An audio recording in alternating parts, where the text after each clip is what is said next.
I thought it was our best performance of the year, start to finish, both sides of the ball. And I thought, our patience in continuing to be disciplined and not give up the goal until we got the goal was real key.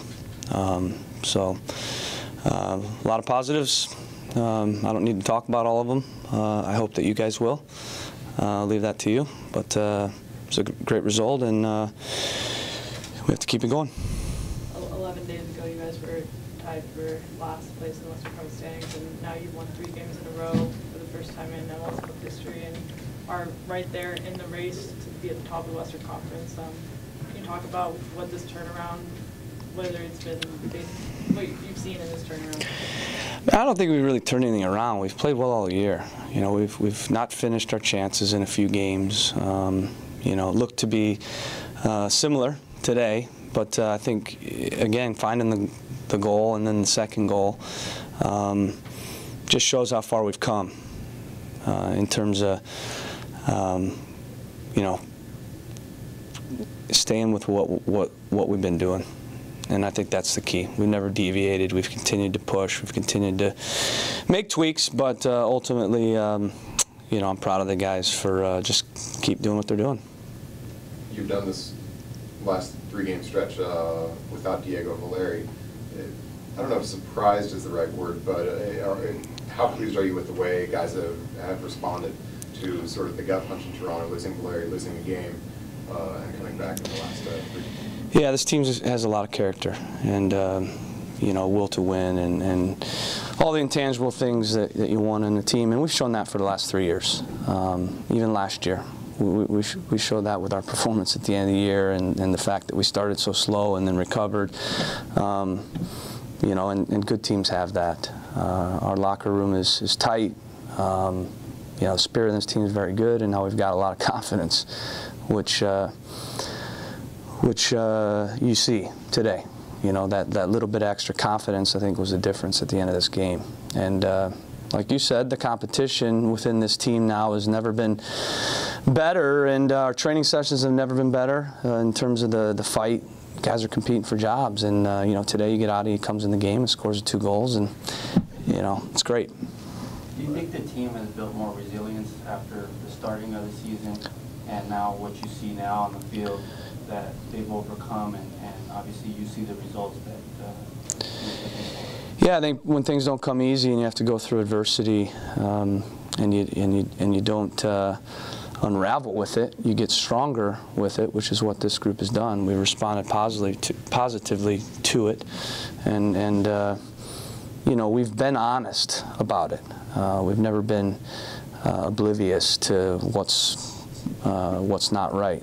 And I think that's been a big reason why we've continued to make improvements, but also we haven't panicked and we haven't deviated too much from what we're doing, because I know the media and supporters don't like to hear it when you play well and lose and you say you played well, but ultimately there were a lot of games that we played really well, and so the evidence for me as a coach was there to not change too much.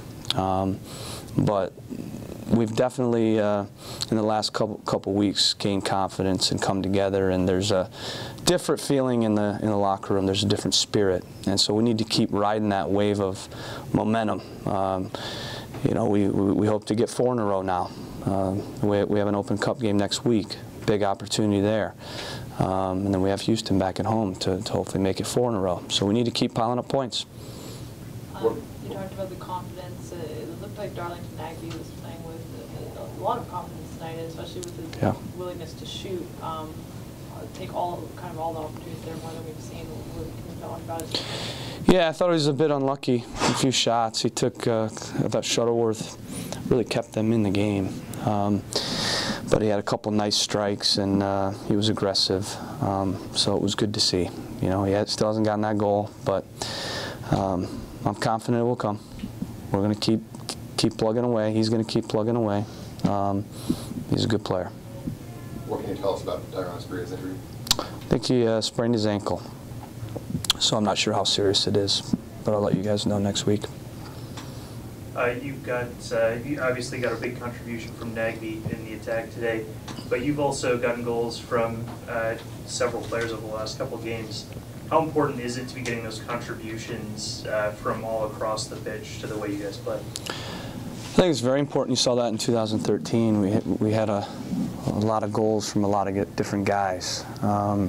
That's what we have to do with this team as well. I don't think we're going to have one guy that, like some teams, that scores 15+ goals.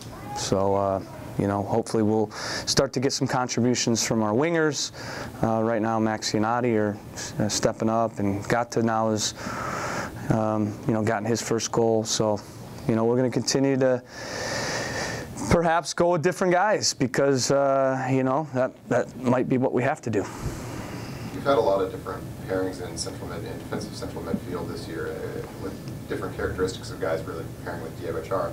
How do you think the balance is working out right now between Will Johnson coming back now with Chara? Really well. You know, in some ways, you know, because Will isn't quite 100% in terms of being able to cover the type of ground that he normally can cover. You know, I think positionally those two guys have never been better. You know, look at the 2 games they've played. We've got 2 clean sheets. We've defended extremely well in the back 6. And this game in particular was a really tricky game because there was a lot of talent in New England's front guys, a lot of talent, very dynamic and clever. It's why they're one of the best attacking teams in the league. So we'll continue to gain confidence from shutting down good teams like we did today. But you know, it's the back 4, it's the 2 holding mids together, it's the front guys as well. You know, everybody deserves credit for the good defending against that team. Time for one more, please. Sorry. You think there's a killer instinct now to the team that they're just not going to give up to the last? Yeah, I mean, we need to start believing that we can do something special this year. We can't get ahead of ourselves. We've won 3 games, you know, in a row. So it feels good, and, you know, we will ride that wave of momentum and confidence, but there are going to be games where we fall short. You know, it's going to be a long road still. It's still not going to be easy. But I think this team does believe more than ever that we can do something special this year, but only if we continue to play like we did tonight in the last couple games. You know, if we keep our heads screwed on right and keep doing what we're doing, keep having good performances, I'm confident that we'll have an opportunity to do something this year. Thanks, everyone. Thanks. Thanks, guys. Thanks, guys.